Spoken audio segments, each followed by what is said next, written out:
I can do the da. Yeah, That's not licensed. The da. What's happening, y'all? Good morning. Welcome to Community Voice. I'm your host, Keith Parris. Is this Mr. Parris? Yeah, It's me. amazing how folks get on the air and get all mannerable and Yeah, there was some decent and in order. threats I of was raised physical right, violence or something. I Michelle. heard some threats I was momentarily raised right, ago. Michelle. Hey, you do know with my band that we play for funerals, fights, bar mitzvahs, arguments, Fights. yeah, whatever you need theme music for. If you need You theme got a music, family fight? we come. Half band, we'll travel. Da-da-da-da-da. Right. I need you to put Live. that playlist together. We gonna put da all up the You street. like da-da-da-da? We can recreate it for you. Playlist together. He said for fights. Yeah. Yeah. We about to have one. Yeah. Keith Parris and who are we? The And the Parasites? Parasites. And the Parasites. KP and the Parasites. KP and the Parasites. Oh, aggravating. Oh my. Oh man, did you hear Charles Palmer called them? And he said when he was a kid they had a little group called the Three Sounds. Oh, yeah. And, They was folk show of the the seven. four short of the seven sound. Yeah, but I've been trying to put a band together for years, and this would just be my opportunity. Yeah, man. I just But I'm gonna run it like James Brown. You're gonna have to call me Mr. Parris. Is that you, Mr. Parris. I have a book too. Under 7 You days. see what happened to a lot of his band members too. You see Yeah. they hit it. Who? James. James. They started their own band. He got left hanging. I'm not going to be subjected Well, to no, this. no. He fired him. Yeah, he Nah, fired him. He fired him. Tomato, He tomato. turned the catfish. He said, "Don't your brother have a band?" Yeah. And he said, "Yeah." I said, "Well, we gonna fly him in. Yeah. Fly him in." So he flew him in, and the rest is history. Yeah, That's how Boots. Thank you. That's how Bootsy got with James Brown. yeah, because hey, Boosie them tell that story. history. Boosie them tell that story when they was getting ready to go on stage and they was out in the alley Yeah, they get hot. drinking and doing- They said James Brown came out there and asked for the drink of an orange, what was it called, Orange Crush or something like that. So he was looking at him like, "You sure you want it?" He was like, "Give me the cup." But James took the cup and drunk it. So they looking at him laughing. They said dude got on stage. They did the count off. 1, 2, 3. They said James did this and stood there for like 10 minutes. Boosie Collins tell that story. Said he stood there just looking. So they was like, "Is this a new dance?" or something?" When Eddie Murphy was telling the story about James Brown, told him, "You got to bury your money. Bury your money. Gonna bury your Because they're money. gonna take your money. You gotta, bury your money." He said, "Where? You find a spot to back out. You gotta bury it. Buy some land." He said, "What if they take the land?" He said, they ain't gonna know where the money is." So then he said, "But then I realized that he was on angel dust."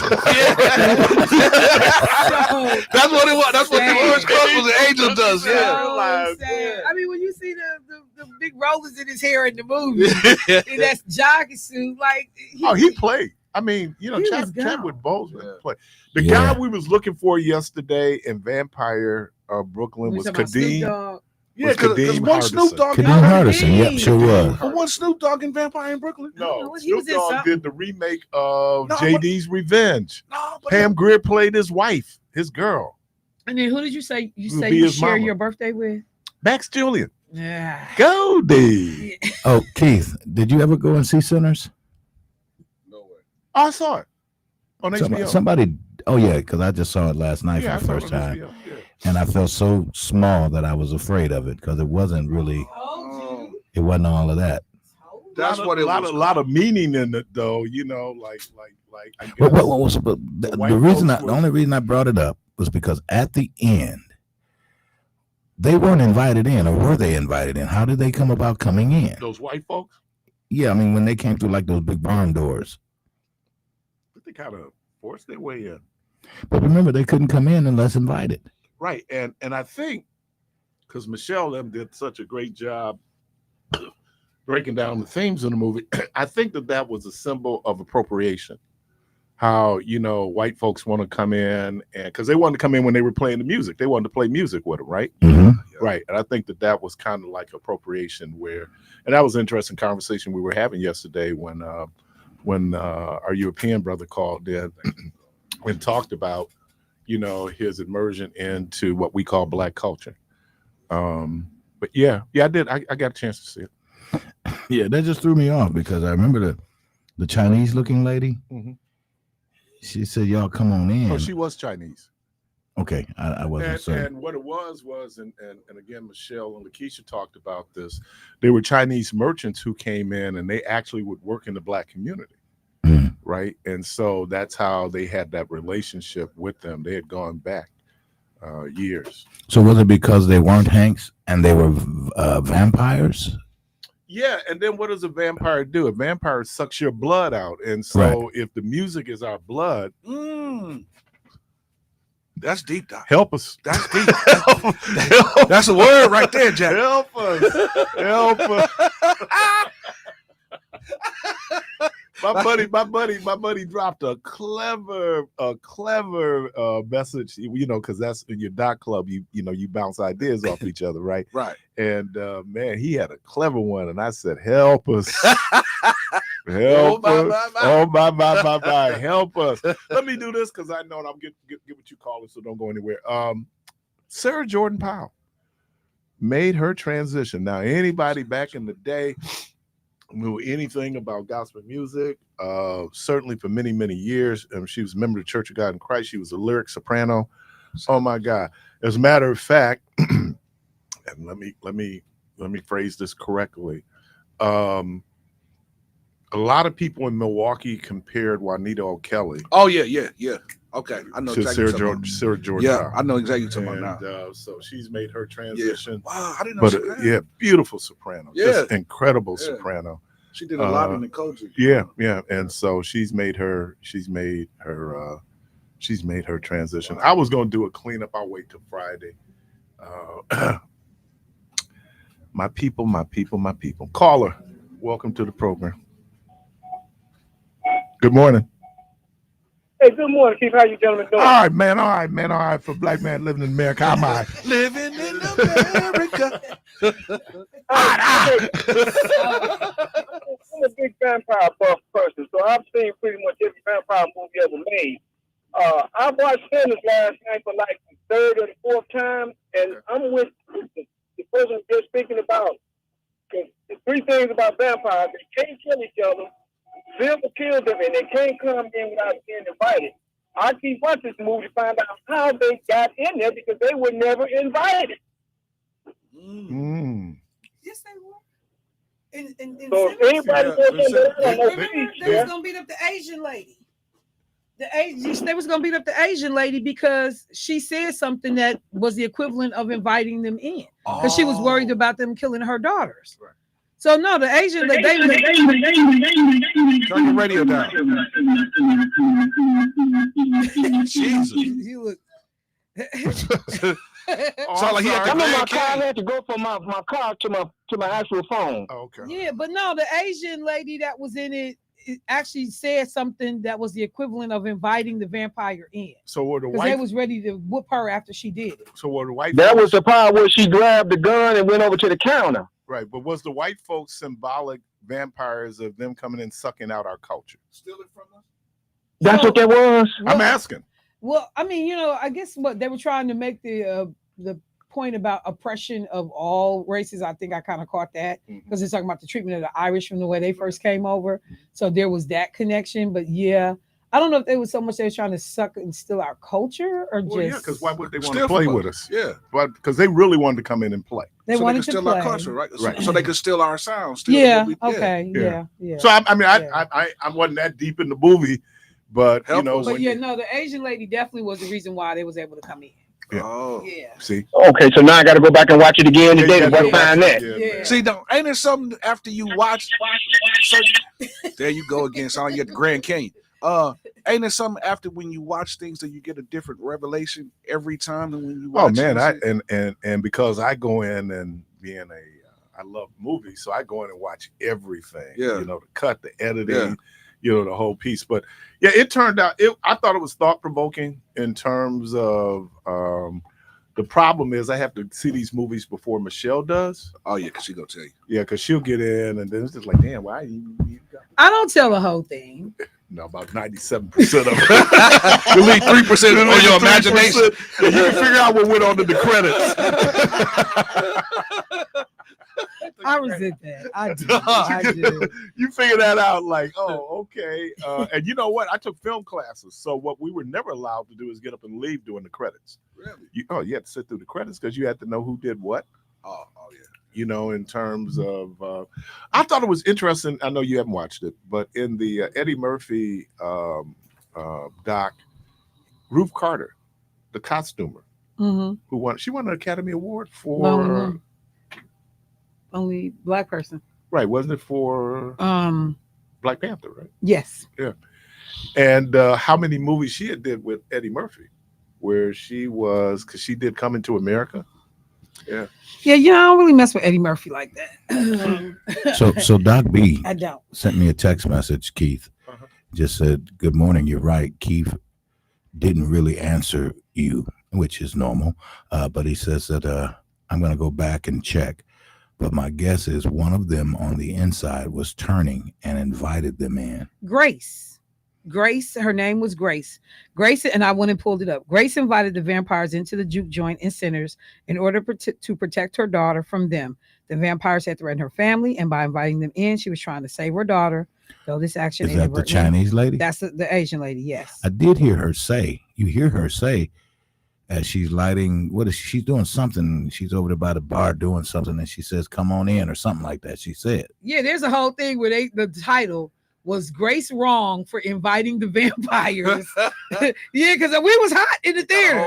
Was Grace wrong for inviting the vampires into Club Juke in Sinners? Why her actions are defensible. There was a whole social media thing because people couldn't believe that she had invited them in. Like, girl, your family gone. So she knew that they was vampires. Yeah, she understood. But that's what she was worried you ever about her watch kids. it? No. Because she saw her husband and yeah, that whole piece. It was but weird. they said we going back to the store because they own that store. Mm-hmm. And they said we going back to the store to get your daughters. So was her husband? Her husband was outside. Yeah. So she saw her husband and thought he was straight. No, she knew he was gone. He was a vampire. He was gone. Yeah. See, the telltale for me was when the black lady said, "Why don't you come on in? You've been running in and out of here all day. Why haven't you stepped in?" Remember the big dude that was missing? He talking about he went to go see a man about a dog. Yeah. So, but he wouldn't come in because the Hanks weren't allowed to just walk in. They had to be invited in. But did she invite him in by saying, "No, that's a whole different. That's further on down the line." Yeah, but the one thing that they pointed out was that Grace, like I said, she was Asian. Her and her husband owned a store, and they had two stores because. The black folks went to one store on the other side of the street. The white people went to the other store on the other side of the street. So she ain't had none for black folks. So what? No, I did answer the question. What question? In Sinners, he wanted to know who invited him in. But in Sinners, the vampires are a potent symbol of cultural appropriation, colonization, and white supremacy. They represent external forces that prey on and assimilate communities by stealing their culture, vitality, and music, promising a false equality that erases identity. Their offer of eternal life is a metaphor for the destructive promises of assimilation and cultural theft, which led to the loss of one's heritage. Yeah, no, I mean, so I picked that up. 100%. I picked that up. Okay. Yeah. Now, what was funny, and I'm not going to say funny, but was different, was when, what was his name, Charlie? What character was he? When he in the water, and he started being baptized. Yeah, but he didn't run out there to be baptized. He just ran out. He started quoting the Lord's Prayer, wasn't it? Yeah. And the vampire took it and started quoting it with him. The Lord is my shepherd, and I shall not want. You already he. See, but you know what that symbolizes too. What's that? That the devil knows the word. Yeah, the devil knows scripture better than most Christians. What did the devil attempt to tempt Jesus with? Scripture. Yeah, with scripture.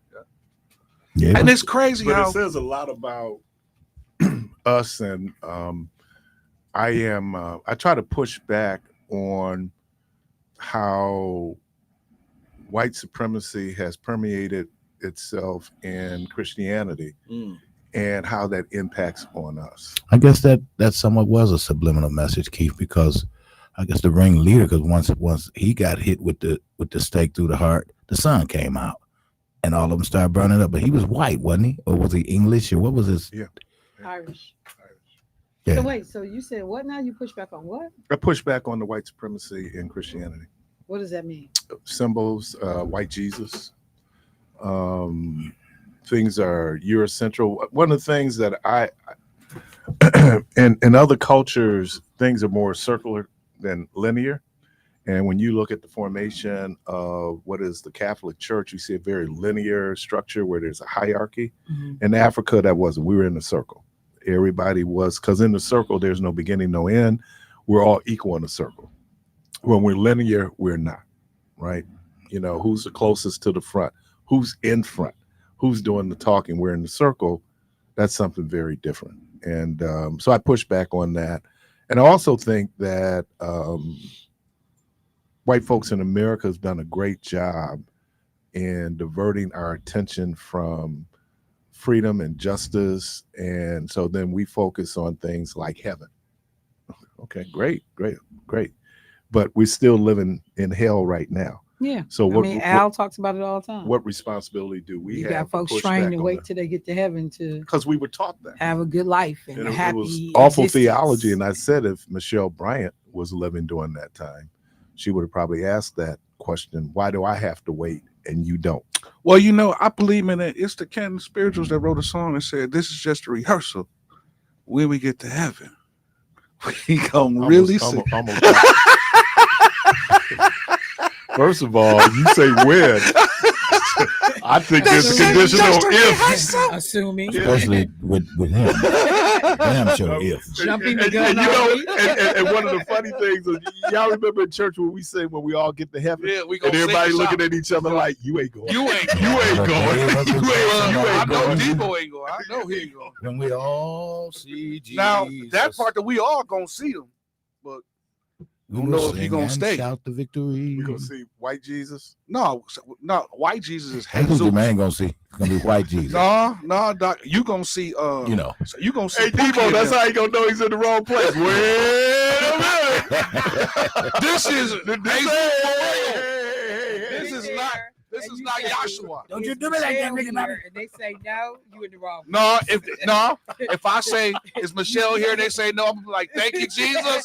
Hey, millions didn't make it. Oh my. But I was one that did. Wherever I end up, it's gonna Hey, be I'm the gonna be like, preferred spot. millions Tell you didn't right make it, now, but I Did was you hear one that? that Did you did. hear that when wherever she ends I up? am, Yeah. it's gonna be the preferred spot. No, Doc, Yeah, I ain't I with had you. a the friend. good people. I had will a be where friend. I would be. Yeah. And she's trying to argue with me about the superiority of the cult that she's involved with. And she's going on and on and on. Superiority. Of the cult. As opposed to the cult I'm in. Right. And so she was wearing me out. Are She you was wearing- losing? Oh Yeah. man, she was wearing me out. And then she said, that's all right. Cause you ain't going to the same place I'm going. And I said, yeah, because I ain't going to hell. Oh man, brutal. We just Because some of us need to be buried face down.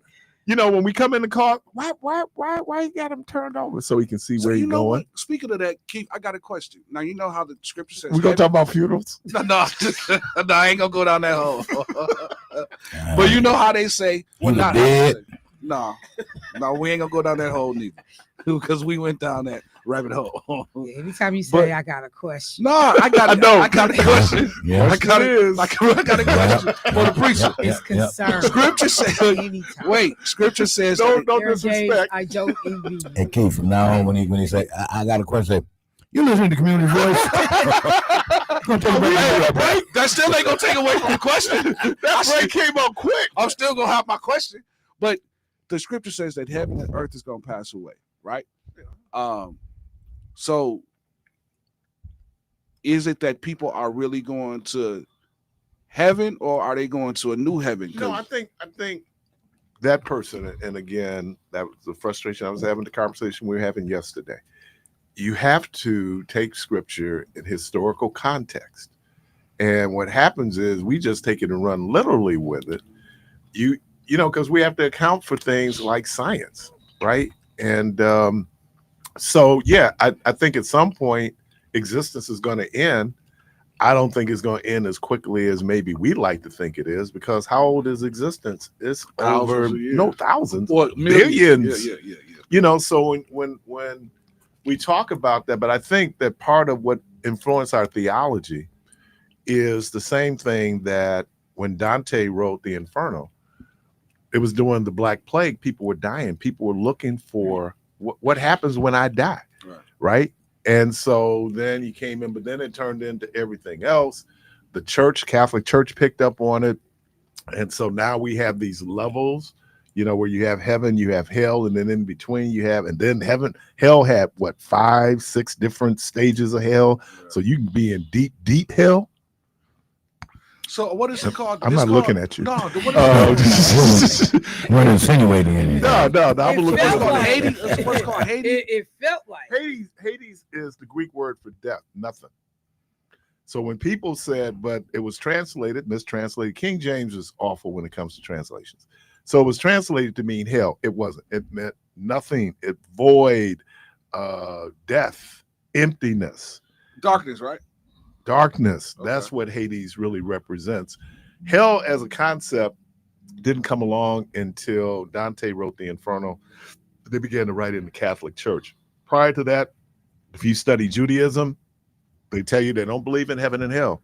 They believe in life and death, resurrection or death. But didn't Jesus say, man, that the gates of hell that will not be able to prevail against him? Yeah, but I think it was symbolic. He was No. talking about evil. No, but not to what you think, but what the word says. The word says, man, that It the is gates what of I hell. think. So that means when that you hell can't, is in what you can't existence- read the Bible and think. No, that's not what I'm saying. Oh, because you But- said you just told me it's not what I no, think. but I'm a little Is, offended. is it left to one's own interpretation? so what I'm Usually- saying, it's either is you is or is you ain't in No, a it's not. situation like that. Sometimes it's But not. if he, The world don't work. So question. Why are you asking her? because I'm wait, I'm about to ask her a question. I know. Wait, no, I know. Let me fall back. I just The choose- scholars are talking. I Let just me- choose not So- to go down these rabbit holes. I hear you. with y'all. I hear you. So I hear if you you. tell I me- listen to y'all do this every day. every day. But I want to ask you something. So if you tell me that hat that you got on is black with a white Nike sign, I got to take it for what it is because that's what it is, right? That boy deep. But because you actually have the physical hat Okay. versus just the written word, Or because if you telling read me- it right. that she had on a black hat with a white Nike stripe, would you feel as confident? Yeah, because it's there. Because it's written. But is everything that's written so? And is it metaphorical? Is it literal? How do we interpret it? Some of it can be subjective. And then I gotta look at who wrote it. You know, was you colorblind when you wrote it? So, you know, it's one thing to be able to have a physical, tangible thing you can touch and see. It's another thing when I got to read the word and then come up with what I believe based on what I've read. So you know how you told us that you Did got you hear me? Christmas trees. Hold on one second. Did you hear me? Okay. Go So you ahead. know how you Help said. us. Help us. I'm going to get this woman an offer. You just got to help us. Help us. So you know how you told us that you got Christmas trees all over your house, right? right. Pagan. He's stupid. But you told us because you seen it, you did it, right? So it's truth because you did it. You know it to be true because It you didn't saw have to be true because I'm- I said it. No. I'm not saying it had to be true because you said it. It had to be true because you did it. No, because all y'all knew is that I said that I No, did it. But what I'm That saying, didn't mean no, it was true. no. You Boy, let no, the hold on, scholars hold on. ration this Hold one on. out. You know it to be true because you did it. Yeah, but So what I'm saying but, is, just, see, but when you read that on paper, but what you you don't put know it on if I'm paper telling though. the truth about it or not. But what I'm saying is, you put it on paper, But right? just because I wrote that does not mean it was true. I get it. So But what then I'm saying What's your is, next step? Then you need to check that. Yeah, source. So, that's just verify. like just because, Right. right? So what I'm saying but it's the is, same difference. As just because she spoke it doesn't mean that it's true either. I'm not what I'm saying is. See, See, y'all what do I'm this saying. every- No, hold on. it's too much. Hear me out. That ain't me talking. I That's know. her. I know. I'm just saying. Hear me out. Well, why you telling me? Hold on, Because hold on, I'm looking she at over there you. You talking. just got in it. Don't be trying Thank to act you. like you wasn't Thank in you. it. Thank He you. started it. Thank you. Thank you. Ask about a damn Thank you, movie, King. man, and it done turned into So what I'm science. saying is, Why you do this every because week? I need to So know. don't you have a past? Listen, yes, I Why am the you come pastor. here and have to go through because I your want to pick Sunday other school lessons because I want to pick and- other and- preachers and and do minister. biblical Well, scholarshly. I take that back. I should have I called know you Debo gonna a minister. And then this devil over here. But I'm just I mean, saying. you come here But- every day. But Shell, with a listen, church, with you know you it to need have be a segment called talking about church. Questions from Well, what I'm saying is, Shell, you know it to be Bible true. questions. You just need to do a segment. But I'm saying you Let know me it to get be 30 true. minutes in, and then you can move on. You know what? 30 Bible. minutes. Chief, I'm finna rag It's on gonna be you. 30. I'm finna rag on So many questions. Hey, So few Bible answers. questions. You know what the sad part? Did you pull your wallet out? I got no money. Keith, he's a PK, man.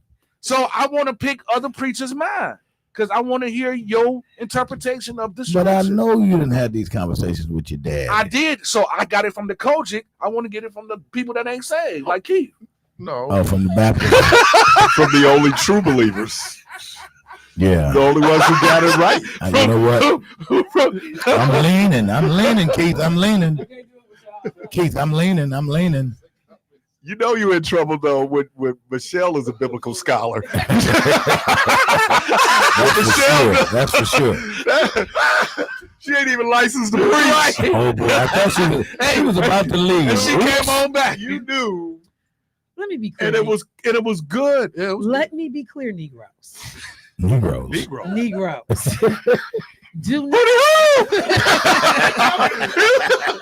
Who you with? do not believe all that you think is going on. I was raised in the church.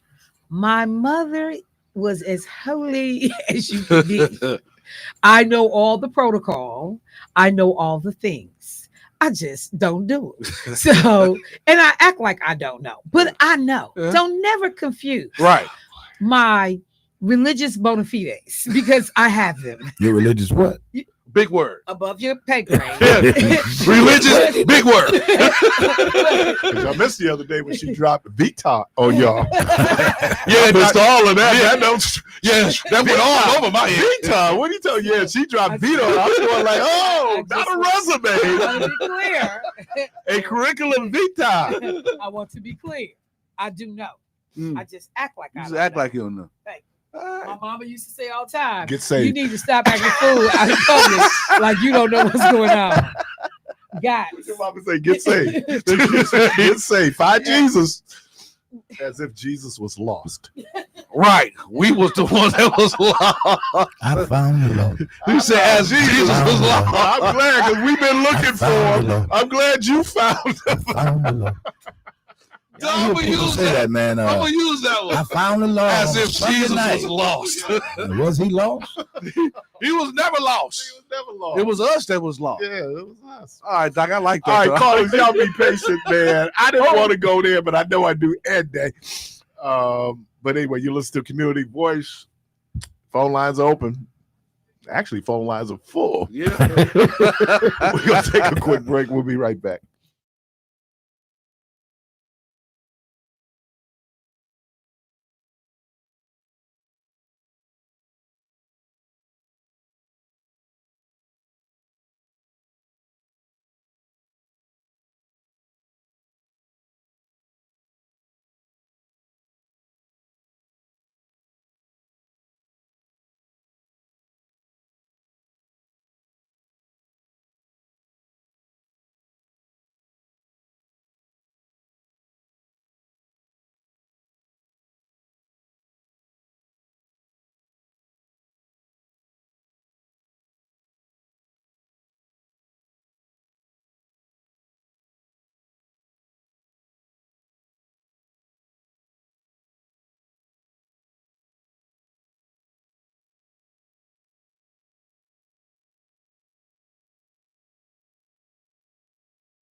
All right, welcome back, caller. We thank you for your patience. Welcome to the program.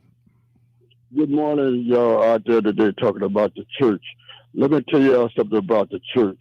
One day I went to church and I was sitting out there in the church, out there watching everything, right?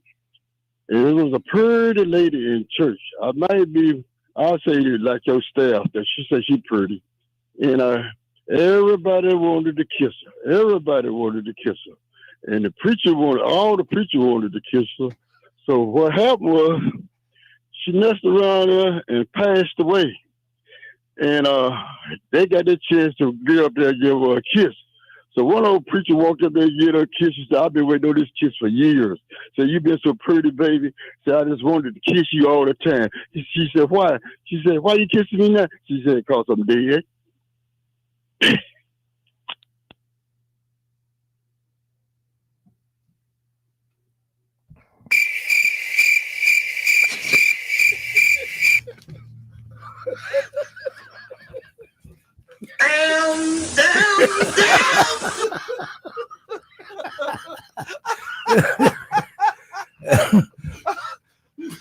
Oh man. Man, what go on Wednesday, man? What is going on? What is happening? Oh my God. It was like a moment of silence. Like, And he stayed on hold. For that? That was Mississippi too. I knew it was. That was Mississippi. The amount of When silence I that was tell in you the about room. when I tell you about a message, either pastor don't need to touch it, or he don't want to touch it. Either way. Either way. Dude.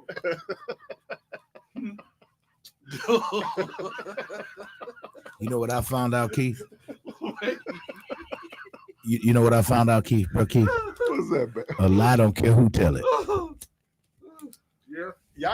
Y'all need to stop attacking lies. A lie don't care who tell it. Well, again, that goes back to my original question a few weeks ago. If you tell one lie, are you considered a liar or you just told a story? You lied. Yeah, so it don't make you a liar because if you For How that come it moment, doesn't? for Well- that moment it does. well, Come it doesn't, what- Jermaine. We went down there. hold on. The If only you tell reason why a lie, you wait, are a hold liar. on, wait, hold on, no, wait. If I told a lie, right, Just one. and don't keep the lie going, I'm not a liar. Well, here's the Oh, problem with here's the problem. Here's the problem. It's a thin You line. know, once you tell a lie, you got So to you lie gotta to keep keep it the lie now, going. if you tell a lie and you say, hey, you know what? That was a lie. I lied. You ain't a liar. You just told a lie. Between love and hate. Jermaine, you ought to stop it, man. I'm serious. They ought to have your picture out there at the Greenfield School District. About do not. This is what happens when you don't pay attention to class. We're going to show you a picture. When they give you half days your senior year. Right. This is what happens when you don't pay attention in class. Or Sunday school. Or during service. Or act when your daddy answers your question, follow up to the program. Good morning. Thank you. Uh-oh. Where you been, stranger? Hey, how you doing? Great. How about yourself? We haven't heard from you in a long time. That's right. God is good. Been going through a lot, but I've been showing up at places that I should. But I just want to say one thing. This topic that you guys are on is really critically important. And there's some people that are just now getting into going to church and trying to do the right things with their lives. And I think it would behoove us not to joke about everything, but I truly do believe God gives certain people revelation about the word. You can have as much education as you want from another man. Don't make you the scholar in God's word. Because just like you have an opinion and other people have an opinion, and it could be far off the map, and you can ring them in a little bit. But I think when we play with the wrong thing, it's not funny. That's just my comment. You guys keep doing what you're doing because you're doing a good job. I thought you just told us the truth. I'm confused now. I'm confused. No, you're not confused. It's some toy that you need to not play with because they're dangerous. Have a good one. You too. Oh no, I'm really confused. Don't forget to remember what I told you not to forget. forget. Hey, Yeah. that's just like your mama saying, do it if you want to. He was like, well, I want to do it, but should I do it? Yeah, that helped me understand rhetorical questions in philosophy. Right. Now I'm confused. Wait a minute. Mama, can I go outside? Go out there if you want to. Is your chores done? No, they ain't done. Well, you can go out there if you want to. Let me Well, Mama, I want to.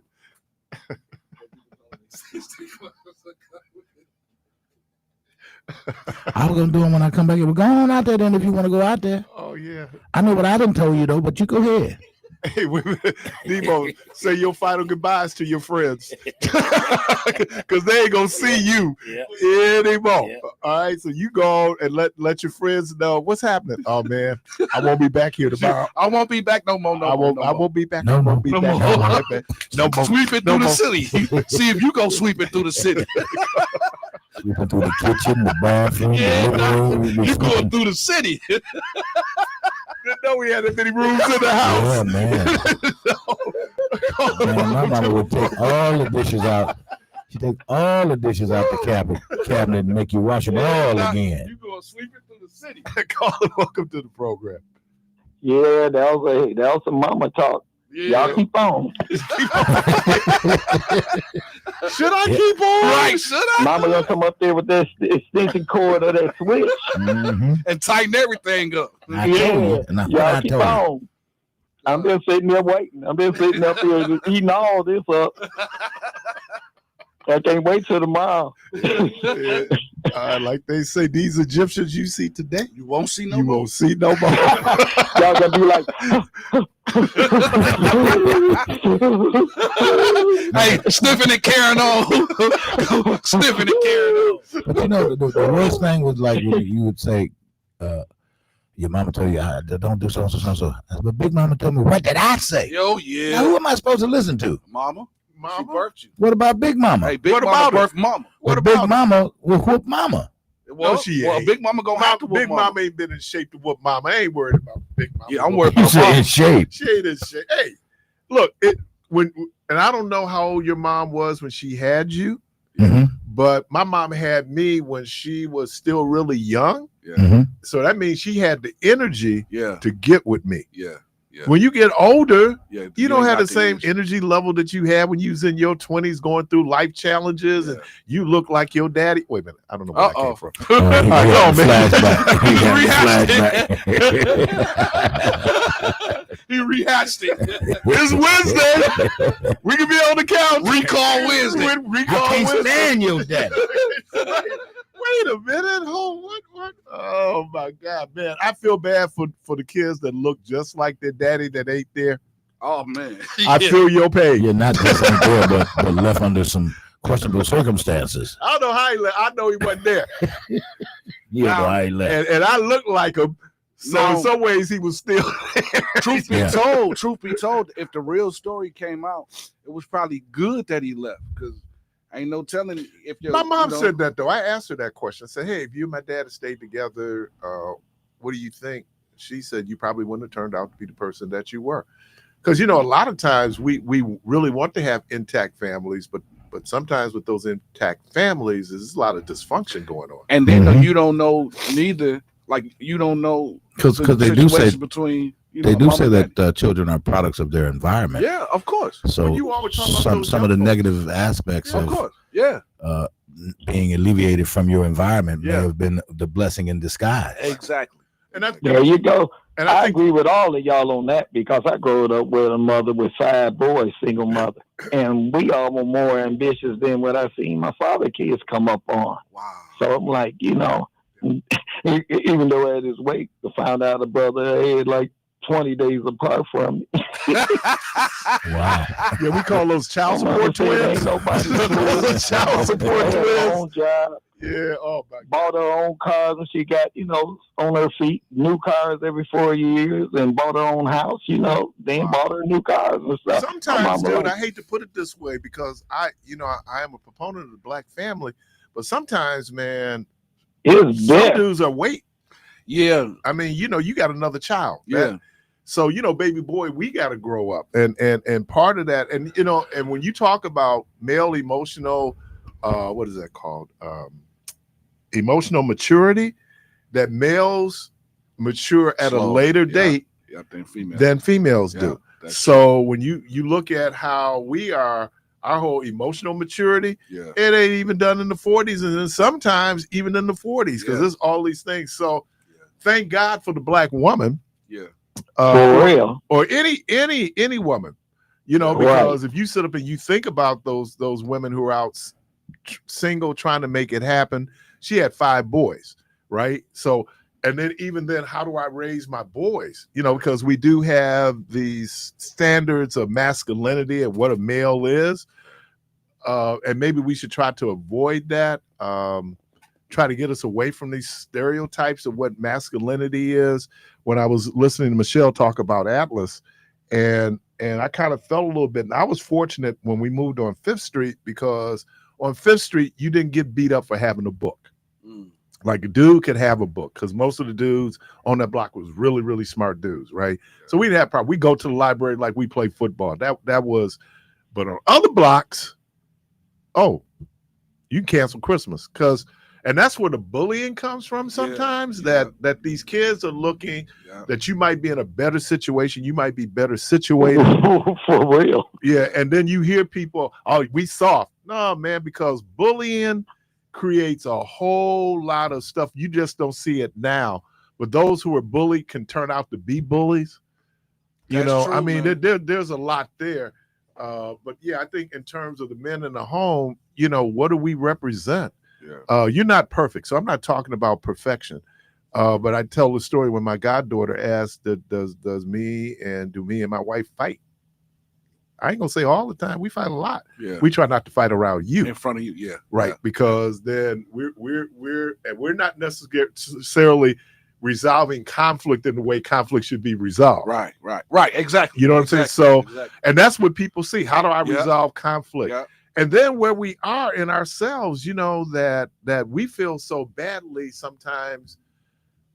When I look at kids now, I always see potential, but I also realize what their life experience could be, and what they're experiencing and what they're seeing in the home, and you're trying to figure all that out. And it's not so much what we say to our kids as much as what our kids observe. Yeah.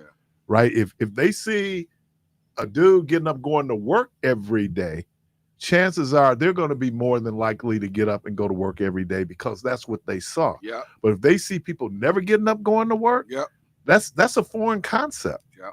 And that's real. We have people, man. I mean, and then I'm really, when you look at the number of black men you just see who are in working age, right? I would assume, but they're not. So you're right, bro. There's a lot, but thank God for the black woman, because where would we be? Yeah, without man. the black woman? I mean, we need to shout that out. Yeah. Because like I said, man, when the rapper came up with mama trying to make $1 out of 15 cents, that's real talk. Yeah, that is. That's real talk for a lot of us, man. I saw my mom, and I'm saying, not so much make a way out of no way, but took a little and made a lot. And made a whole lot. Yeah, man. They'll take leftovers and create meals, there you man, go. down the line. So that's an example of taking, trying to make $1 out of 15 cents. Yeah. That's that example of that. It's the resilience of our people. And I think the other thing is that how we live in such a patriarchal world, even though women are the majority, where, for men, and I don't know how we help men, because there's a crisis for men in America right now. Regardless of your ethnicity, there's a crisis.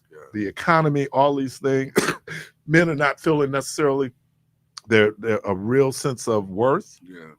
And so, I mean, that's a crisis, and we have to deal with it. Now, in the past, where we just ignored women, that was one thing. But yeah, man, I hear you. Anything else on your mind, bro? No, you go. I guess it goes. Yeah, man. So I look at my mom and I go like, wow. And again, we expect perfection, and we need to stop expecting perfection from other people Yeah. when we know we and ourselves are not perfect. Yeah. Right? Yeah. That we're incomplete. Now that doesn't mean that we shouldn't try to work on those things that we have our shortcomings. I think sometimes we go, I'm just human. And you say that to say what? Yeah, that part. Right. You know, I mean, Right. but I want you to really acknowledge and respect my humanity, but I need to acknowledge and respect yours. And so when the sister called in and she was saying that, some things you don't play with, we created church. Yeah. Okay. That's our creation. So we got to take everything that goes along with it. As human beings, we're incomplete. Can I do a scripture reference? Paul, when he talks about that we only know in part because we're incomplete. Yeah. I mean, and there's so much out there. So, caller, welcome to the program. Good morning, Mr. Parris. Mr. Rideout, thanks for taking my morning. call. Yes, sir. Assalamu alaikum to you all. Yes, sir. Listening to speak about the women, or black women in particular, all women are considered sacred because as we were taught in the Nation of Islam that the woman is the second self of God, Allah, because through her womb, that is by which change actually takes place. Because the woman, and along with the participation of the man, we play a part, a significant role in it as well, depending upon what type of man that man may be, or the lineage of that man, I should say, because that would make it more merciful. The Holy Quran says that heaven lies at the foot of woman, and that Let me ask you this, Brother Christopher, because we only got a few minutes. Got guests coming in at 10. So then, why aren't women more in leadership in Islam and Christianity? Why aren't women more in leadership? Why does it appear that women are still in a rather subjugated role in our society? Well, in this society, or are you speaking? Or is that a two? Okay, all right. Well, when it comes to Islam, as we are taught in the Nation of Islam, because we do not diminish the woman in the Nation of Islam or under the teachings of the Most Honorable Elijah Muhammad. With the Islam that you all are, what you consider to be real Islam or al-Islam, as those people say in the jailhouse,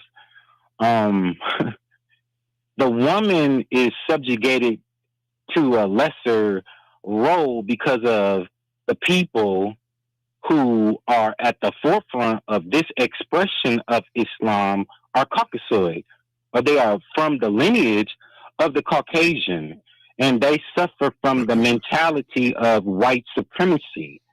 But male supremacy has been in existence long before white supremacy. Not with when it came to our people in Africa, as you all talk about, or I should say Asia Major and Asia Minor. Africa is very, very patriarchal. That is because of colonization. But before the Caucasian, most societies were patriarchal before the influence of Europeans. There are pyramids and grandiose structures, edifices that are built. How many Egyptian queens are you familiar with beyond Cleopatra? Hatshepsut, Queen, I think her name, I can't say, Tai. There are many black women who, there was the movie that was made about the woman king that Viola Davis did an excellent job, which depicted how our women stood against the colonization and subsequent enslavement of us, and she was the warrior queen for us. So that's not something that the majority of those tribes were led by men. Understood. Okay, so what I'm saying is when you look at women being 50% of the population in America, but they don't make up 50% of the leadership in America. because of what America was conceptualized upon. What are you talking about? You know that no woman could be at the forefront as the leader of anatomically challenged Caucasian men. They would not ever accept. I'm gonna go out on a limb, and I'm gonna also tell you we're not anatomically challenged black men. But if you look at let's look at the black physiologically challenged. Look at the black men. church. Who is the leadership in the black church? Because of the way that the scripture has been imparted upon our people, they apply it the way that the slave master taught it to them. Whether you go to the seminary or cemetery, as the Honorable Minister Louis Farrakhan calls it, you go to Satan seeking knowledge of yourself, and you are not. If I'm fighting Satan, I sure need to know something about Satan. Well, you are of Satan, so you expressing as the scripture teaches, right? Right. In the mind, or the you have the mark of the beast in the head, and in the hand. That means it don't mean no marking. It means your thinking, and your thinking is what will dictate what your actions will be. All right. So I'm gonna let you end it on that, bro. Drop the mic. All right, you're listening to Community Voice. I need to get back to the very pits of hell. I'm going to take a quick break, and I'll be right back.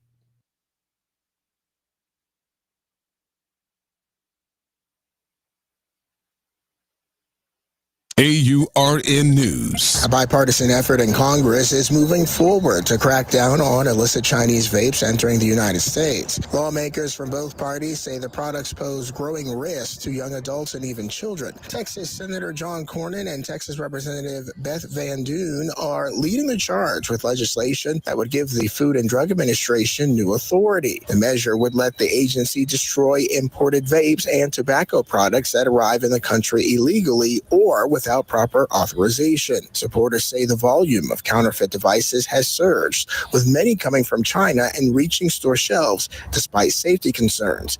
They argue that giving the FDA wider destruction powers is a key step in slowing the flow. Democrats in both chambers, including Michigan Representative Debbie Dingell and New Mexico Senator Martin Heinrich, are also backing the effort.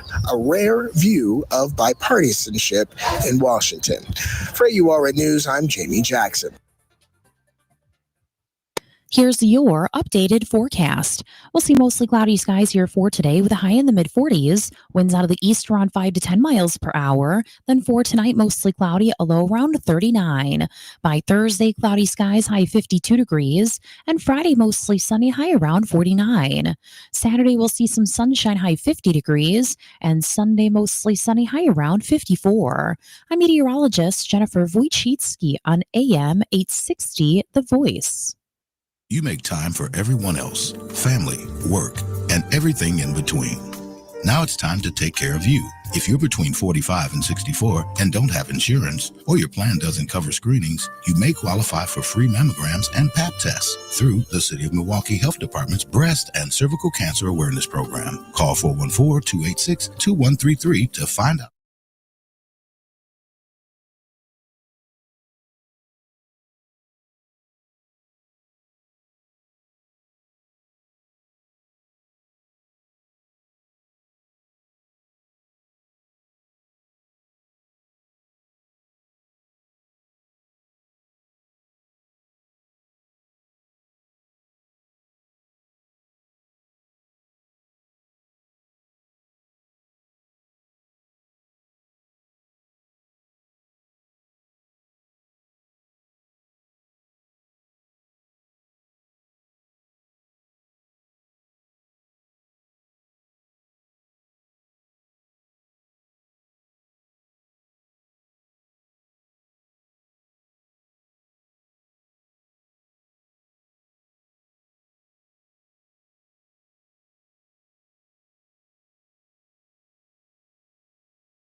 Welcome back to Community Voice, and I'm looking at this picture of this classroom of these kids, and they look so innocent. They look so wonderful. Guess what? They grow up. Yeah. Did you look innocent? I look all my school pictures. I look I looked innocent. innocent. Yeah. Looks are deceiving. Yeah. Look how you turned out, Keith. I saw him as a kid, Keith. No, he did not. We're joined in the studio by Mr. Matt Dorner. I got that right? You got it. CEO of the Milwaukee Downtown. That's the Business Improvement District. Improvement District. Yes. How long you been doing that? I've been working with Milwaukee Downtown for the better part of the last decade. Joined the organization about 10 years ago as the economic development director, and then about midsummer actually took over as CEO as Beth Weirk, who was at the helm of the organization since our inception nearly 30 years ago, retired. So okay, she retired. Yeah. Okay. So what is when we hear bids, and there are bids all over the city? There are. Talk about what the downtown bid is. Sure. Yeah, like I mentioned, formed about 30 years ago with the business leaders at that time in the mid-1990s, really around the core services of clean, safe, and friendly. When we were founded at that time, downtown looked a lot different than it does today. And so a lot of folks recognize our organization by our public service ambassadors, our clean sweep ambassadors. We maintain over 400 to 500 landscape beds up and down the Riverwalk and on Wisconsin Avenue.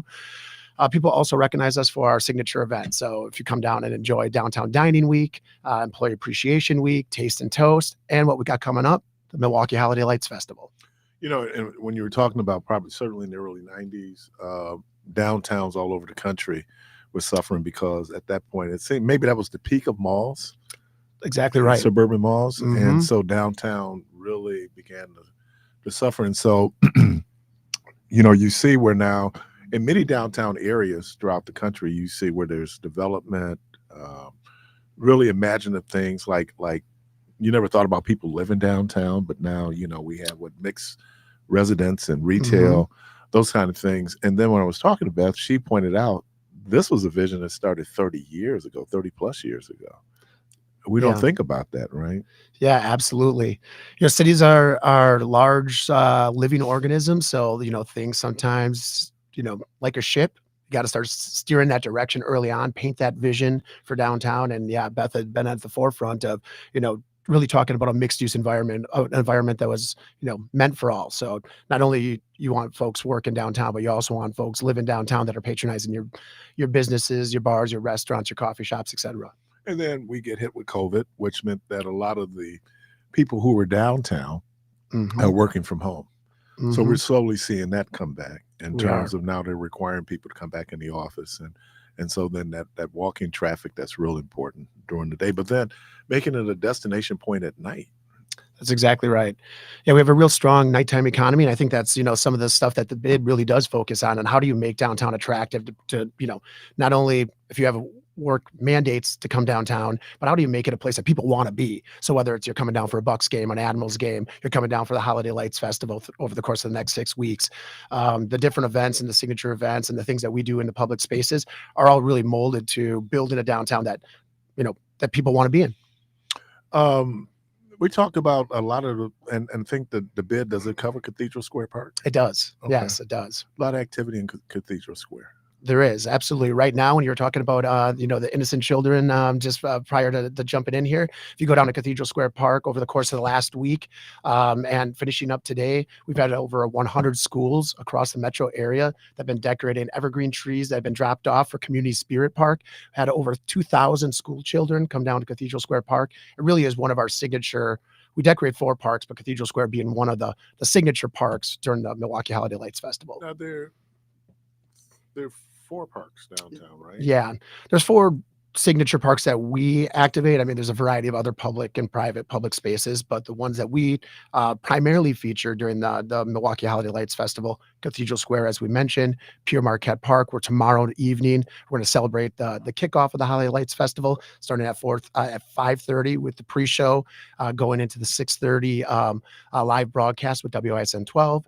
We also decorate Zeidler Union Square, and then Red Arrow Park as well, which Yeah, will that was be trying to Red figure out Arrow the fourth one. Park. Yeah. Yes, which will be the new location of our Jingle Bus warming house. So the Jingle Bus, which is an opportunity to hop on and see all of those holiday destinations, that's going to be our warming house this year down at Red Arrow Park. Yeah, my wife took the God kids down, and when I told her that you were coming on, she said, "Oh yeah, I used to take the kids down on the Jingle Bus." Oh yeah, And I was surprised. I was down one evening, and I wouldn't say dark, only say evening, and that ride on the hop is incredible. yeah, it really is. Yeah.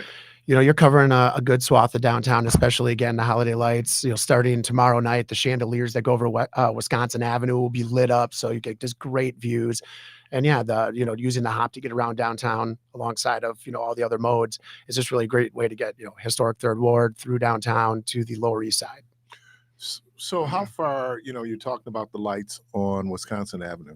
So how far does it go from the west to the east? Yeah, essentially it goes about 18 blocks. So you go to almost Highway 43 over near the Wisconsin Club, all the way around to essentially Northwestern Mutual's campus. So the courthouse is Yeah. included. Yep, exactly. So again, we have the what is the holiday lights? Yep, the 27th annual Milwaukee Holiday Lights Festival. Yep, kicking off, like I said, tomorrow night and going through January 1st. That's great ride. I love going downtown with them. Oh yeah. So tomorrow at Pierre Marquette Park, talk about that a little bit. Yeah, so tomorrow night, kicking off the Holiday Lights Festival. We at 5:30 we kick that off with Kid Boogie Down, get everybody going. We have just a great variety of entertainment that's going to be taking place, from the Littles with Anita's Dance Center, to the Squeezettes, to one of our favorites, Jenny Thiel, to we also have some performing arts with the Milwaukee Rep, and some of their carolers from A Christmas Carol will be joining us for some of the entertainment. Also, Circus Soleil, which is going to be coming into town, is also going to be doing a little skit with their 'Twas the Night Before. So just a great variety of music, entertainment. Like I said, kicking off at 5:30. Rolling into the live broadcast at 6:30 with WISN 12, and then capped off just before 7 p.m. with our fireworks display over the Milwaukee River. So just going to be a great night. And then followed by that, we have the free Jingle Bus tours that can be boarded at the park that evening for a spin around downtown. So if they weren't tomorrow night, but they want to take advantage of the Jingle Bus, is there a cost for that? There is. So the Jingle Bus and tickets can be purchased at MilwaukeeHolidayLights.com. So that 40-minute narrated tour that takes place on Fridays through Sundays, starting on December 5th, going through the 28th, it's a $8 ticket price. That's not bad. Not too bad. Not too bad. No, I mean, I think in terms of when you're doing this becomes important. Do you have partners in terms of helping you bring off an event like Yeah, this? 100%. Thank you for mentioning that. So the Milwaukee Holiday Lights Festival is brought to you by Johnson Financial Group. So they're our presenting sponsor. They're incredible partners. The Jingle Bus, our partner is KB Excursions with that. The warming house that's at Red Arrow Park, where the Jingle Bus will be taking off from, is brought to you by Verizon. So, and then many other partners that help make the Milwaukee Holiday Lights Festival help make it take place over the course of the 6 weeks. And again, all of our sponsors are featured, and the entire roster and everything can be found at Milwaukee Holiday Lights. Now, is the cheer district also included in this, or is this something separate? So we work really closely with the cheer district, but the Deer District's bid essentially puts on the holiday market that they have there. Bid. It is a separate bid, yes. Okay. Again, we have an incredible partnership, work really closely. If you look in our brochure, we're promoting everything that they have going on in the Deer District. They're promoting our activities. So an incredible partnership with them, but put on by a partner organization. So when you, how would you characterize our downtown right now? If you want to, I don't know if we should do it on a scale, Sure. but let's use a scale that makes it easier. So if we're going from 1 to 10, 10 being the best, 1 being the worst, where would you kind of put our downtown? It's tough to put it on a scale, I guess, if you got to pick a starting point. But I'm really excited about the things that we have going on in downtown Milwaukee. You have, this year we welcome new employers downtown, and on the heels of investments that took place by Milwaukee Tool, the Pfizer's, you have Northwestern Mutual doubling down with a huge investment that's going to bring 2,000 employees in from the suburbs. They're nearing finishing with their campus there. multiple residential projects underway and some conversions. We talked about some of those office, the office users, a couple office conversions to residential, which I think will be really good. And as I talk with peers across the nation, and we talk about what's going on in downtown Milwaukee, and it kind of goes back to what you had mentioned about that mixed use neighborhood. During the pandemic, Milwaukee really fared pretty well because we did have a good residential base in our downtown. We lit some really dense residential neighborhoods surrounding downtown. There's been about 10,000 new units that have been added in the greater downtown area, new apartment units over the last decade. So, I'm really bullish on the momentum that we have in some of these upcoming projects, really across all different industry sectors. How far north do you go? Our boundary, if you looked at the map, it's quite jagged, but generally I describe it as Schlitz Park is essentially in our district on the northern extent. Okay. And then we carve out the Deer District. And then the Deer District. So that's where I say the boundary gets a little bit sort of not necessarily confusing, but yes, the Deer District is a business improvement district. So we'll see more, and it looks like more development on King Drive. Yes, absolutely. Really exciting. Yeah, that you would have it going up to. So I was just trying to see how far north it went. Yeah. But again, we need to be mindful there is a little carve out there for the Deer District. Yeah, and all of that. And as we talk about the story and the amazing work that Ray and her team over at the MLK Bidder is doing, we work really closely together, and it's exciting to see that momentum. So really, I guess I'm trying to. Sure. We kind of missed out on an opportunity in 2020 when the Democratic convention was, but we had a couple things that happened. One, the Bucks won the championship. That brought a lot of people downtown. Cannot underscore that enough. That was really critical to sort of the flipping the switch back on, I think. And then what about when the Republican RNC came here? Was there economic impact? Yeah, I think the RNC, that was a positive impact. We showed the world that we can certainly host a very large scale event. And then, the ripple effect of being able to host an event like that where the world's eyes were on Milwaukee was just, that's a real great positive impact. I know there was a lot of folks in town that was their first time seeing Milwaukee, just my interactions with folks on the street. And we've really left a lot of people with a lot of positive impressions. Talked with our colleagues that visit Milwaukee. That certainly has spurred additional convention interest and a variety of other interests there as well. So certainly being able to host that huge scale of an event, hopefully that, those other big events that we're looking at that we'd love to attract to downtown, that's really a feather in the cap. So again, tomorrow evening. Tomorrow evening. Yes, absolutely. Kicking off again, the 27th annual Holiday Lights Festival in Pure Marquette Park. Pre-show at 5:30, and rolling right all the way till 7 p.m. with the fireworks. So it's going to be a great night. The weather looks real cooperative, real comfortable. It's going to be beautiful out. And then, that really starts off the 6-week Milwaukee Holiday Lights Festival. And it is wintertime. So if it's, unless it's a storm, right, we expect to be out in the weather 100%. And I was telling Matt before we came on, one of the tree lightings I went to was 60-some degrees.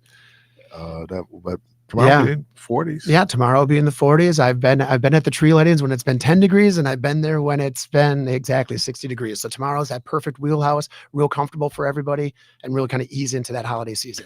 So if people want more information, is there contact information? Yeah, 100%. So you can go right to MilwaukeeHolidayLights.com. We have the full roster of the next 6 weeks, which includes, where you can go. Cathedral Square Park also has Santa's Mailbox, for example. We got Cocoa with the Clauses in mid-December, multiple other events taking place. So that whole roster is right there on that website.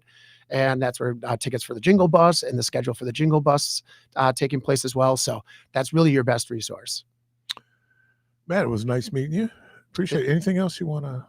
Thanks for having me, and I really look forward to welcoming everybody to downtown Milwaukee this holiday season.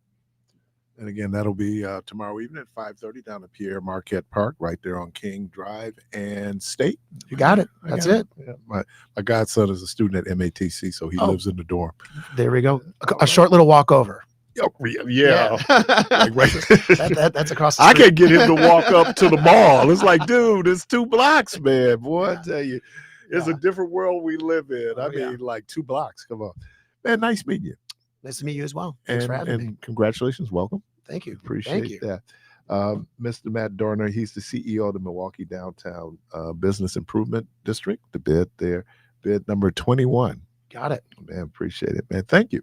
All right. Thank you again. You're listening to Community Voice. We're going to take a break, and we'll be right back.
children make children decisions.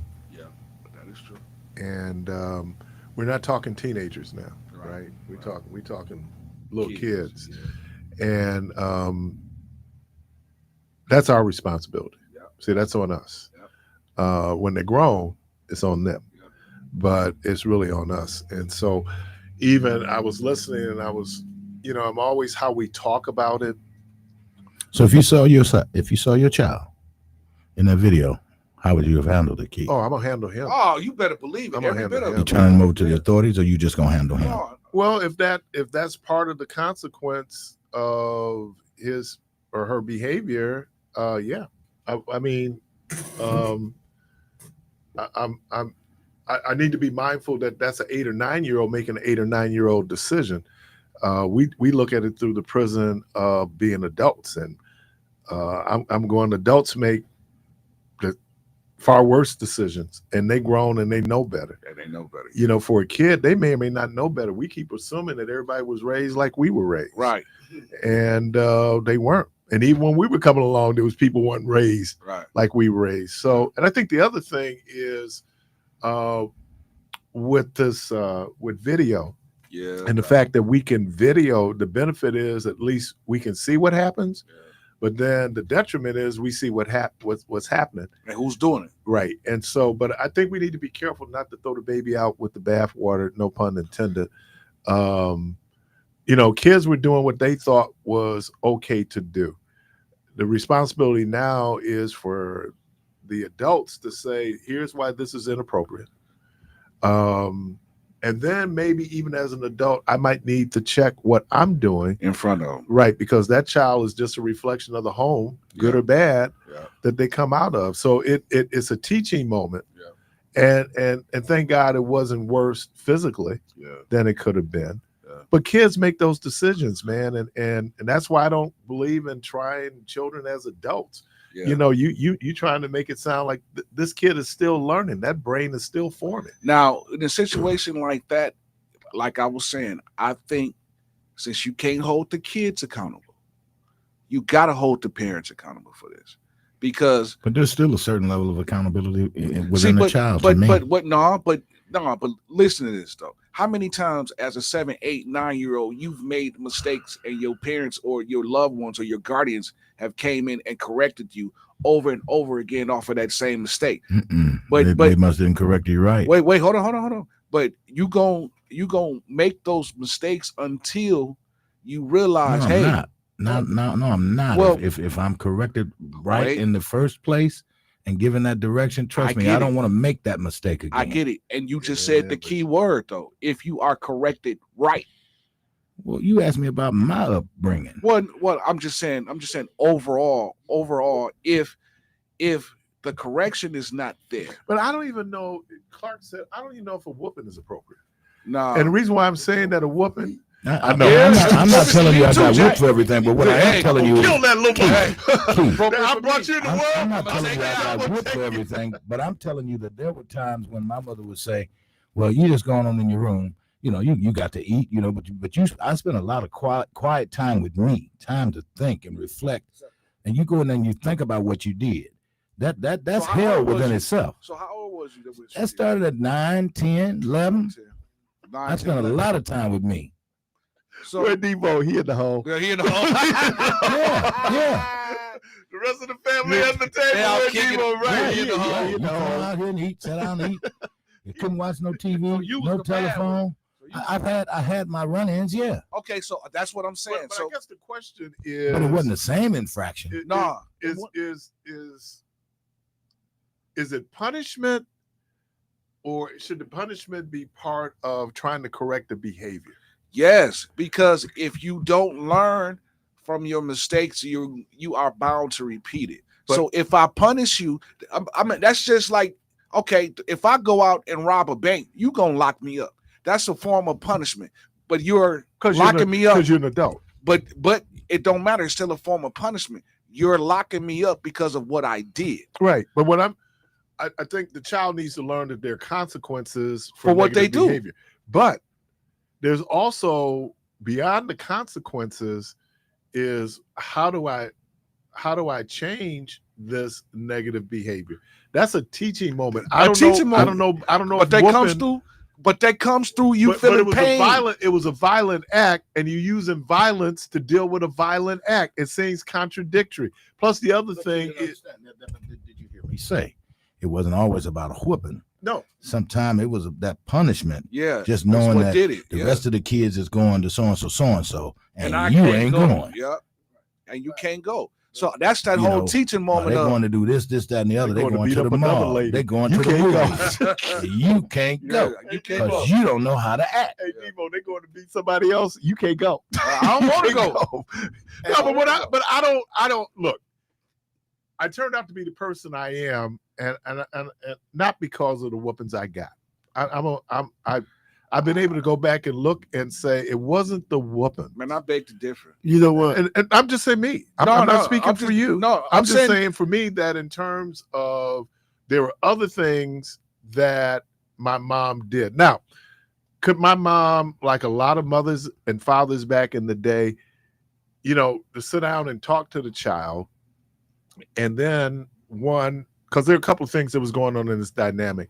You probably had a lot of kids who were just going along with the crowd. That's true. Yeah. And that ain't just product of their environment. No, that just ain't a kid thing, because we see the same thing happening with young adults downtown. Product of the environment. No, well, it's part of the environment, but there's also kids can come from good environments and get around the bad environment, and you start doing what I'm saying is that whole thing, when you're in a mob, right? You're in that group. You got all kind of people. Everybody in there is not evil. No, but you want to fit in, though. You want to be part of the crowd. You want to be down. So you're a product of the environment. But my mother's told us not to join. So that was good. But there were other people. Look, kids want to feel like a part of something. They want to, because now, especially as you get older, that whole social connection becomes important to you. Yeah. That's one of our human things that we do. Yep. So yeah, you get caught up in a situation where that was the crowd. I was just in the crowd. Now, what I would hear at the Parris household was, one, you shouldn't have been in the crowd. You shouldn't have been there. Yeah. Two, when you found out what the crowd was doing, then you were supposed to disengage. Right. Now, but but we're in the heat of the moment now. Yeah. And so, but I'm an 8 or 9 year old child. And I think we look at it from our perspective of being 48. And I'm saying, but think about all the dumb stuff we've done to get to 48. I get it. But go ahead. Because I'm going to give y'all a prime example of me. Yeah. How I grew up. So when I used to steal money from my mother and daddy, right? Right. $20 back you too? then. so I'm gonna tell you like this. This is how I got disappeared. I couldn't go to none of my cousin auntie house. I couldn't even go. The farthest I could get was the living room. Wow. I couldn't go nobody's bedroom because I was used to, I was stole from my mama and them, but I never stole from nobody else. Oh, they thought you was a klepto? So that's what that was my punishment. You know what I'm saying? So Clark is the reason why you got those locks on your door. Right. The name of the locks is called Clark. Clark is going, I ain't gonna steal from y'all. No, I don't. But once they put that word out there, girl, that boy that took 2 hours with me, and I couldn't go. Man, far as I get was the living room. They put it out the whole family. But what he don't know is he thought it was his mama then. It was his auntie. No, he can't bring his ass over here. Okay, now the different color T-shirt for the family. Right. Now it makes sense. He can't come over here. An orange T-shirt. That boy still stank out of sugar honey iced tea. Wearing that orange T-shirt. They had Outcast that cat. He the black sheep. If he steal from his mama, I don't mean nothing to him. Yeah, he goes. Oh yeah, I know how I feel. And for all those kids who never went in your mama's money drawer, God bless you. No, shit. God bless. I feel the same way. No, see, I'm one of those. I didn't steal from my mother, but I would tear my uncle up. I would tear him up. No. He be coming in late night from Steve and Chris. He don't know what he got. I would get his wallet and get me a few dollars out of there, and he have a little grass in his pocket. Give me some of that grass. That's why you was sent to your room at night. No. Because they knew you was I was gonna grown be, by then. No. I'm saying that's why you was sent to your room I at was still in night. high school. Because they knew you wasn't gonna be nothing. They knew you wasn't gonna be nothing. Like Clark said, all I got to living room. No, that's different, man. That's child abuse. But that's abuse. I mean, it taught me something. What did it teach you? Not to ever do it again. Not to steal from your mama. See, but I've never stolen from my parents, man, ever. Because no, seriously, no. Debo will tell you, because mama, she His was mama slapped. would have killed him. Listen here, man, mama. And when If my one mama person found out, out, she tried to kill me. man, no, listen, I don't even want to find out. But there was Keith. this reward. Listen, how many siblings? How many kids your mother got Listen, total? It's 9 of us, Doc. So you would have said well, she's the mother of 9, but one of them didn't make it. Listen here, Doc. What you mean it didn't make it? She killed him because Listen, he stole out her purse. and he ain't like, look, she would kill you, do CPR, you bring you back, and tell you do it again. This is what's gonna happen. Look, listen, Doc. We was at church one time. This other guy too. Debo tell you. His auntie ain't no better, man. Oh my God, Mary got 10. Yeah. So listen, man, it was like a competition thing, I think, between them. But like one person to act up in church, we all sitting on the front row. That one person gets slapped, she going down the line slapping everybody. I was getting ready to say, you ever seen the Three Stooges? Everybody like down the line. So they know you like, what I get slapped for? Because you might do something. Or you was laughing that I slapped him. So like everybody getting slapped in front of everybody. You know what the irony of all of this is? I know what it felt like to get slapped. Guess who's responsible for my mama's money? Who you? You dirty. It came 360, huh? You dirty dude. It's 360. That's true. It's true. The same one that was stealing her The same offer. one that was And taking. she still let me be the power of attorney. Cause she knows she instilled something in you. Oh yeah, she shown up. Now, Yeah. that particular corporal punishment really did work. Yeah. I still no more church money. But that's what I'm saying though. But wait, when you got caught stealing church money, did she whoop you? My mom tried to kill me. Okay, so Did she and whoop that me? and that No, takes me she back. tried Hold to on. kill me. So that takes me to obviously it worked because you didn't steal no more church money. It worked. For church money. Yeah, it don't matter. He said for church money. It don't matter. You got whooped for stealing church money. You would never experience that whooping again because you would never do it no again. other money. It was the church money. Yeah, I mean, I would think that. And look, man, are you sorry that you got caught? Or are you sorry that you did it? now I'm more sorry I got caught. that is the question. You know why? You want to answer? Because of the embarrassment that goes with it. You want? No, I got that. I want to hear him answer. Can we get a yes or no on this? That one is too? the question. What is the question? Are you sorry that you got caught, or are you sorry that you did it? Okay, and your answer is? Sorry, I got caught. I ain't gonna lie to you. Same thing. Because had she not caught me, Oh, Doc, I probably would have kept I doing would it. have kept going. Yeah. Yeah. No, I mean, since I I'd would've been a had lot a- further ahead by now. Oh yeah, I would have had a whole new wardrobe. I Yeah. told you I went out and bought some sneakers. I would have been geared, boy. They like, dude, you dressing really, really nice. Yo, look at But- the Lord. But because you Look at caught the you, Lord. but because you was caught and you had to go through that punishment, but now your mindset is, I know what that feel like. I would never do it again. Well, not only that, but it could have been the difference between him escalating, Right. Yeah, Right. turn into a klepto. yeah, and ending up in prison or banks, something, yeah. trying to just gonna take. And it was tough, but we weren't desperate. Right. Right. It's just You something know, that you yeah, wanted. it You just wasn't- wanted it. Right. You and, didn't and need look, it. you came, we compare ourselves, but relatively speaking, we did very well. You So- know, but mine was like when I went to Parkman, we go over there to the ice cream shop over there, other kids had a little money, so I want to have me some money too. I just figured out that my uncle didn't know what he had when he came in. He didn't never know. I ended up telling him, I said, man, I used to go, he said, I used to always think that I thought I had more money than I did. I said, well, you did. I was tearing your behind up. So let me ask a moral, ethical question. When I went to Parkland as a 7th grader. My mother gave me money for books. Mm-hmm. But 7th and 8th graders don't buy books. Should I took the money back to my mom and said, hey, Mom, I didn't have to buy books? Well, or should I have gone to the bungalow, the skillet, and the you malt should have shop? took it back.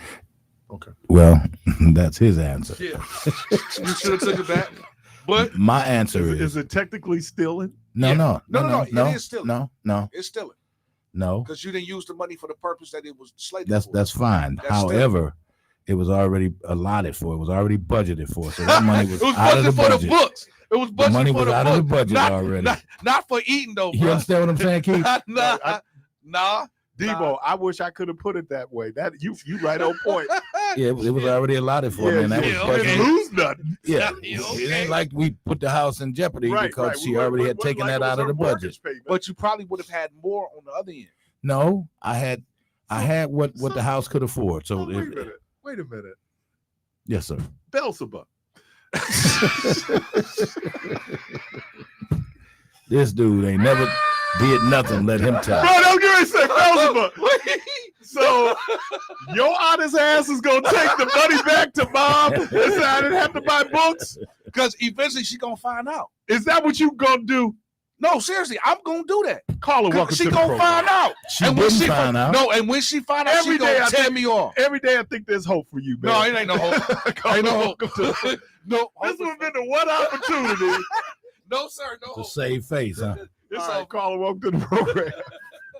Morning, Keith. How you doing? Hey, John.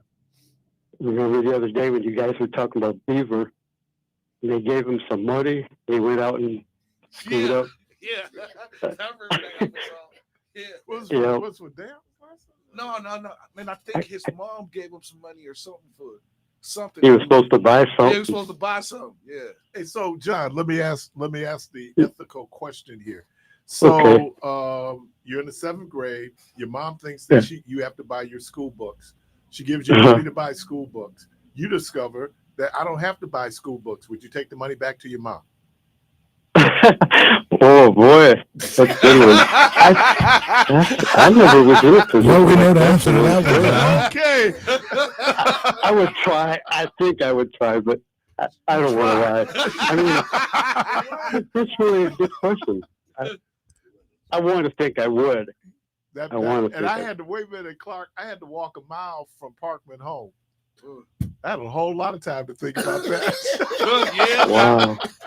That was a slow walk. It was a slow walk, man. I mean, talking about contemplating, dude, man, it was just like, oh man, so she don't. And they gave me the books, and I was like, because I think one of my teachers gave me the book, and I was getting. She said, "Oh, you don't pay for books."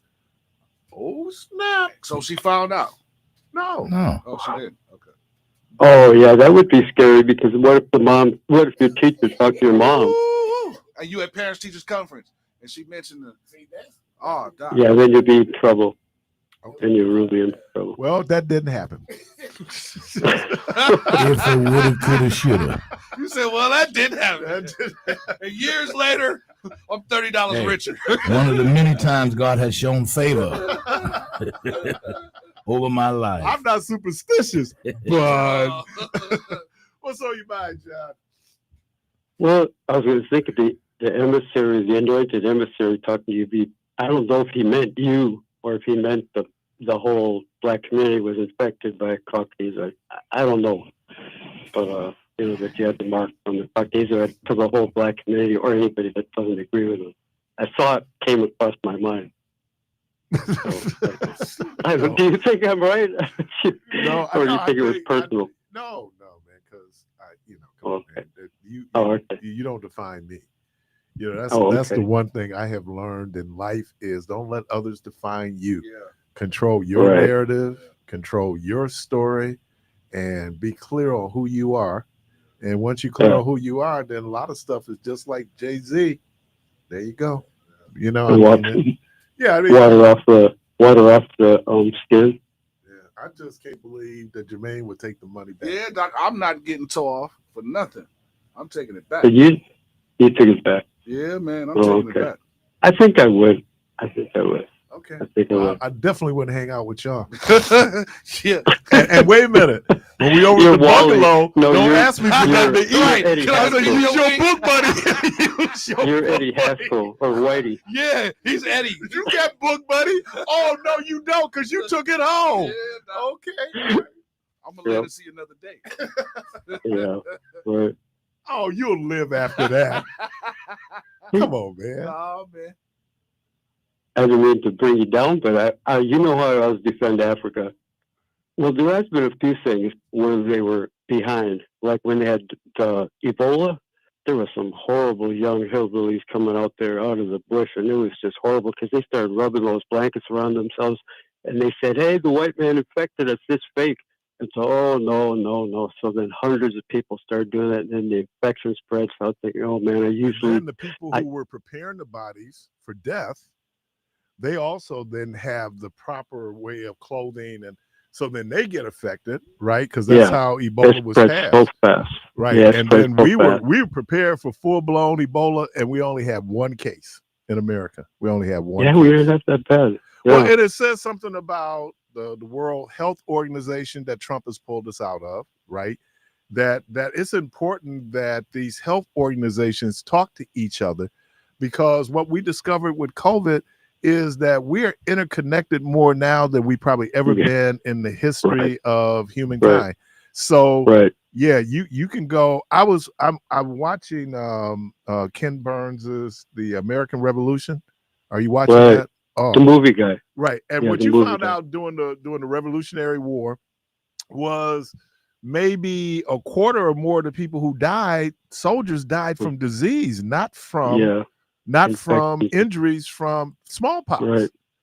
Right, exactly. You know, and then they showed how the smallpox spread out into territories, right? Because if you don't shut down, and I think that was the first disease they inoculated for, was smallpox in America. Remember.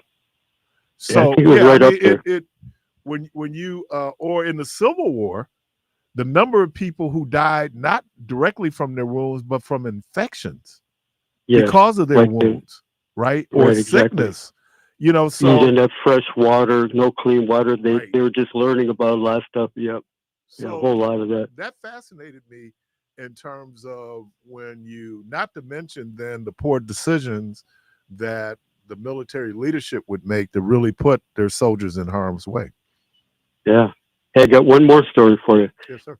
It's in Mauritania. There's a strange thing that the women actually have this thing. They have a husband's market where the women marry a guy. It's the total opposite of the usual thing, and then they get this dowry, and then the men can go, but then the women end up with the dowry, and they become attractive to guys that want to have a wife. So then the wife actually has the upper hand. It's really a strange thing.